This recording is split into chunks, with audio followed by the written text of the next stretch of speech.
Hello दोस्तों, आप सबका मेरे चैनल द ग्रेप वाइन पर स्वागत है। तो कई दिनों से हम लोग काफी न्यूज चैनल्स में ज्ञानवापी कंट्रोवर्सी, ज्ञानवापी विवाद के बारे में बहुत कुछ सुन रहे हैं। तो आज मैं आपके लिए ये वीडियो लेके आया हूं जहां पर हम इस ज्ञानवापी विवाद के बारे में चर्चा करेंगे, ये जानेंगे कि आखिर क्यों इस विवाद का एक कंक्लूजन नहीं मिल रहा है, हम एक निष्कर्ष पर क्यों नहीं पहुंच पा रहे हैं। और ये जानने के लिए आप बने रहिए मेरे साथ इस वीडियो के आखिर तक, ताकि हम ये जान सके कि इस पूरे सिचुएशन में, इस पूरे विवाद में, इस परिस्थिति में कौन सही है और कौन गलत।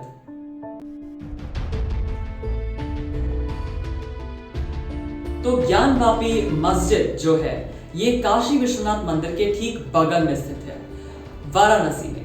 और ऐसा माना जाता है कि ये मस्जिद काशी विश्वनाथ के शिव मंदिर के ऊपर बनाया गया है और इसी वजह से इतना बड़ा विवाद खड़ा हुआ है।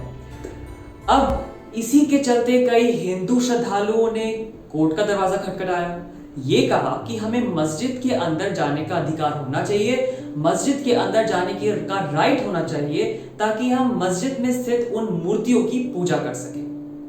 और इसी के चलते वाराणसी कोर्ट ने, जो कोर्ट इस केस की जांच कर रही है, उस कोर्ट ने इस मस्जिद का सर्वे करने का order archaeological survey of India ASI को दे दिया।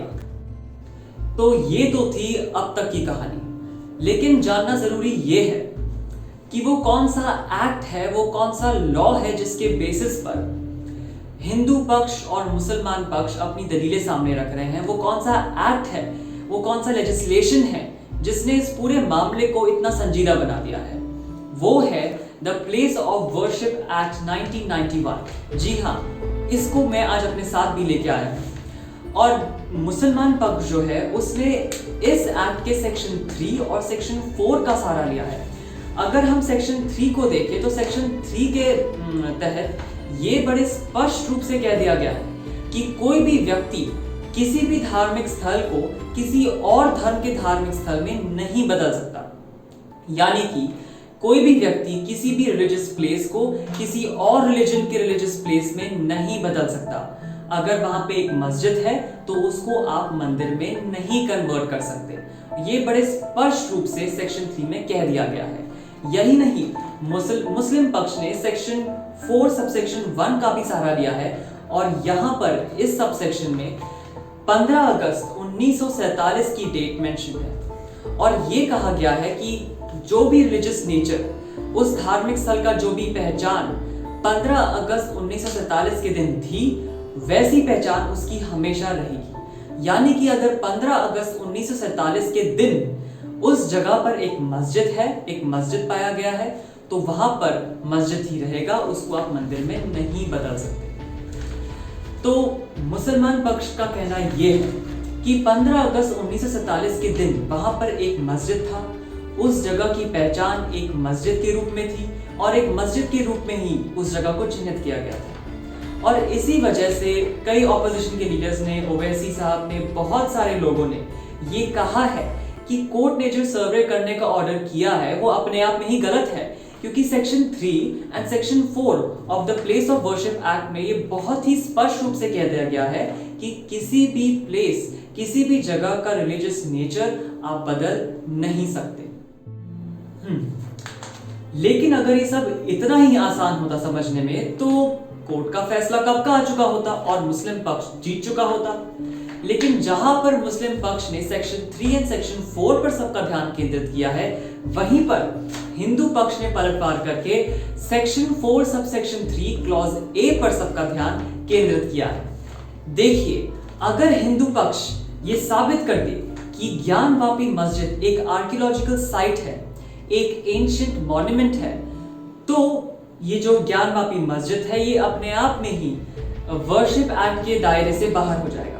क्योंकि वर्शिप एक्ट में एक एक्सेप्शन है कि यदि कोई भी स्थल एक एंशिएंट मॉन्यूमेंट है, एक प्राचीन स्थल है, तो कोई भी सेक्शन इस एक्ट का उस पर लागू नहीं हो सकता। और इसीलिए अगर मस्जिद के अंदर हमें कोई ऐसी मूर्तियां मिल जाए, कोई शिवलिंग मिल जाए जो जाहिर सी बात है 100 साल से ज्यादा पुरानी होगी, तो हिंदू पक्ष साबित कर पाएगा कि ज्ञानवापी मस्जिद एक आर्कियोलॉजिकल साइट है, एक प्राचीन स्थल है, क्योंकि वहां पर पुराने हिंदू आर्किटेक्चर मिले हैं, उनके साइंस मिले हैं, और इसी के चलते हिंदू पक्ष इस केस को जीत सकता है। तो ये था पूरे ज्ञानवापी विवाद के बारे में कुछ बहुत ही महत्वपूर्ण बातें। अभी तक सर्वे की रिपोर्ट आई नहीं है, कोर्ट ने जजमेंट सुनाए नहीं है।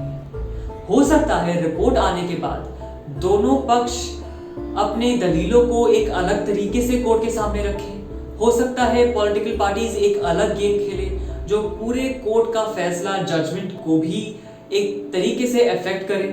तो सर्वे का नतीजा जो भी हो, हमें समझना ये होगा कि हमारे देश में किन्हीं दो धर्मों के लोगों के बीच विवाद पैदा ना हो। और ये कैसे हो सकता है? अगर हम कोर्ट के फैसले को एक्सेप्ट करें, कोर्ट का फैसला जब भी आए, अगर हम उस फैसले को स्वीकार करें, तो हम ऐसा इंश्योर कर सकते हैं कि हमारे देश में एक पीसफुल एनवायरनमेंट हो। क्योंकि कोर्ट फैसला पूरा सर्वे करने के बाद लेगा, कोर्ट फैसला रूल्स, लॉज एंड लेजिस्लेशंस के बेसिस पे लेगा। कोर्ट एक ऐसा फैसला लेगा जिससे ये सुनिश्चित हो सके कि किसी भी व्यक्ति, चाहे वो मुसलमान हो या हिंदू हो, उसके राइट्स, उसके अधिकारों का उल्लंघन ना हो।